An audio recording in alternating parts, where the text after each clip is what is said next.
প্রশ্ন হলো, মহিলারা গোসল করলে কাপড় পূর্ণ খুলতে হয়, তাহলে ছাদবিহীন গোসলখানায় তা করা যাবে কিনা এবং সেখানে কাপড় কিভাবে খুলবে ও কিভাবে পরবে জানালে ভালো হয়। সহিহ সুন্নাহর আলোকে ফরজ গোসলের জবাব চাই। ফরজ গোসলের আবার জবাব কি, মানে নিয়ম জানতে চাইছেন হয়তো। এরপরে প্রশ্ন হলো, বান্দার অন্তর যে খারাপ চিন্তা আসে সে সম্পর্কে কিরামান কাতিবিন কি জানেন কিনা। যদি না জানেন তাহলে তো খারাপ চিন্তাগুলো ফেরেশতারা লিখেন না, সেজন্য হিসাব হবে কিনা। খুব সুন্দর এবং ক্রিটিক্যাল প্রশ্ন। আমাদের মনের ভিতরে যেসব চিন্তা আসে এগুলো ফেরেশতারা জানে কিনা। আমাদের মনের খবর আল্লাহ জানে, সেটা তো আমরা জানি, ফেরেশতারা জানে কিনা এটা একটা দরকারি প্রশ্ন।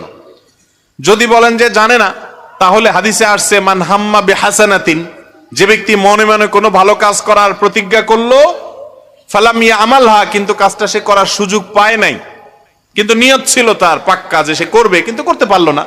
হজ করবে, টাকা টুকা সব জমা দিছে, করোনা এসে গেছে, আর যাইতে পারলো না বেচারা, কিন্তু তার প্রতিজ্ঞা ছিল ঠিক, নিয়ত ছিল খাঁটি, টাকাও দিচ্ছে, কিন্তু পারলো না।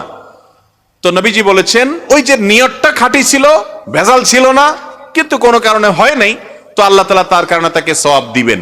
এখন এই সওয়াবটা লিখবে কে? ফেরেশতা। তো ফেরেশতা যদি না জানে কি নিয়ত করছে, কেমনে লিখবে? এটা একটা ক্রিটিক্যাল প্রশ্ন।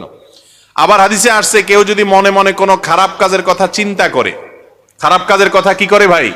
চিন্তা করে মনে মনে, আর চিন্তা করার পর সে প্ল্যান করছে সে এই খারাপ কাজটা করবে, মনে মনে নিয়ত করছে, প্ল্যান করছে এই কুকামটা সে করবে, কিন্তু এরপরে সে খারাপ কাজটা আর করে নাই, আল্লাহর ভয়ে সেটা ছেড়ে দিছে, করে নাই, সাথে সাথে ওই খারাপ কাজ করার নিয়ত করার পরও যে সে করে নাই, ফিরে আসছে, এই জন্য তার আমলনামায় একটা সওয়াব লেখা হবে।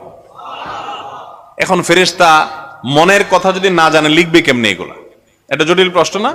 এই ব্যাপারে অনেক উলামায়ে কেরাম বলেন যে মানুষের মনের এই জাতীয় বিষয়গুলো আল্লাহ তাআলা ফেরেশতাকে জানার সুযোগ দিয়েছেন, এটুকু সে জানে, সবকিছু সে জানে না। আবার অনেক উলামায়ে কেরাম বলেছেন, বান্দা কি নিয়ত করেছে না করেছে আল্লাহ তাআলা সেটা রিপোর্ট ফেরেশতাকে জানিয়ে দেন।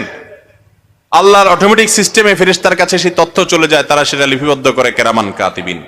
কিন্তু কখনো ফেরেশতারা গায়েবের মালিক হতে পারে না, আল্লাহ ছাড়া আর কেউ গায়েবের মালিক না। সহিহ সুন্নাহর আলোকে ফরজ গোসলের জবাব চাই। ফরজ গোসলের আবার জবাব কি, মানে নিয়ম জানতে চাইছেন হয়তো। ফরজ গোসলের নিয়ম হলো ভাই, আপনার কাপড়ে শরীরে কোনো জায়গায় যদি নাপাক লাগে, প্রথম কাজ হলো যেই জায়গায় রানে পায়ে হাত যেখানে নাপাক লাগবে বা কাপড়ে, ওই জায়গাটা আগে ধুয়ে ফেলবেন টয়লেটে গিয়ে, এক নম্বর কাজ। ওইটা কি করে ফেলবেন?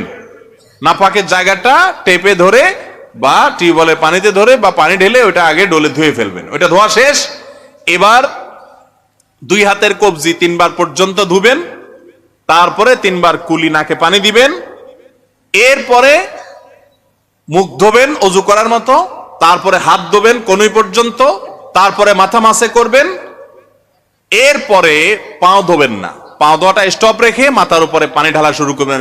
আপনার ইয়েতে নিলে শাওয়ারে আপনি ঝর্ণার নিচে মাথা দিয়ে গোসল করবেন, কাঁধে মাথায় পানি দিয়ে পুরো শরীরে ডলে গোসল করবেন। গোসল শেষ, সাবান টাবান দিয়ে সবকিছু শেষ, টয়লেট থেকে বের হওয়ার সময় বা টিউবওয়েল থেকে যাওয়ার সময় বা পুকুর থেকে উঠার সময় এবার এসে পাও গোড়ালি পর্যন্ত ধোবেন।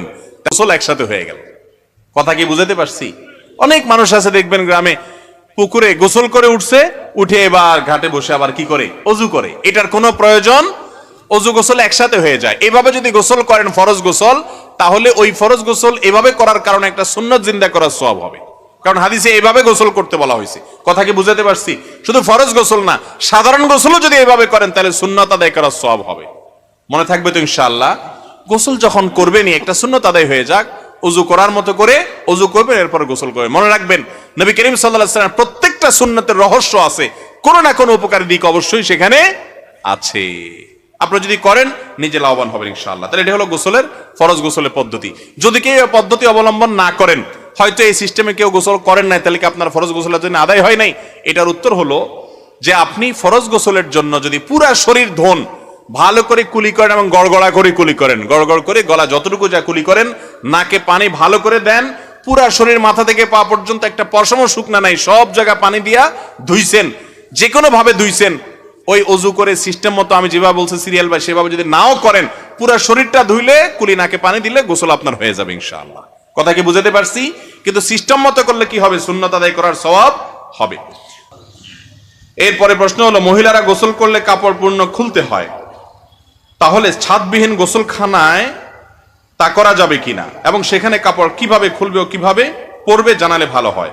গোসল করার সময় পুরো কাপড় কেন খুলতে হবে? নারী হোক আর পুরুষ হোক, গোসল করার সময় যে কাপড় আছে সে কাপড় দিয়ে গোসল করে তার উপরে আরেকটা কাপড় দিয়ে তারপরে কাপড় পাল্টাবে, এই সুযোগ আছে না নেই? হয়তো একটু ভিজে যাবে, তো গামছা তোয়ালি এগুলা কেন? সে ভিজা জিনিসটা তো আবার শুকানো যাবে। মনে রাখবেন, গোসলখানায় সম্পূর্ণ যদি বিবস্ত্র হয়ে যায়, সম্পূর্ণ কাপড় কেউ খুলে ফেলে, এতে বড় কোনো গুনাহ হবে না, কিন্তু এটা অনুত্তম, অনুচিত কাজ, খারাপ কাজ।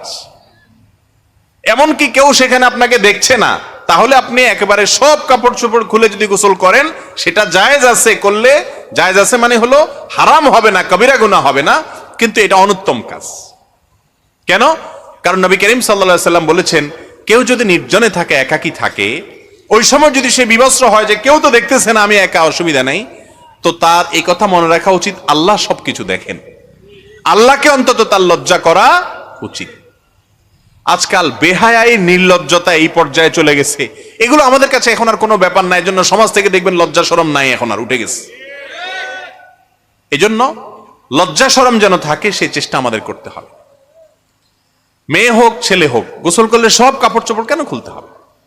যদি প্রয়োজন হয়, গামছা নাই, তোয়ালিয়া নাই, বাধ্য হয়েছেন, খুলছেন, জায়েজ আছে, কিন্তু বিনা প্রয়োজনে যখন তখন আপনি এইভাবে গোসল করা উচিত না।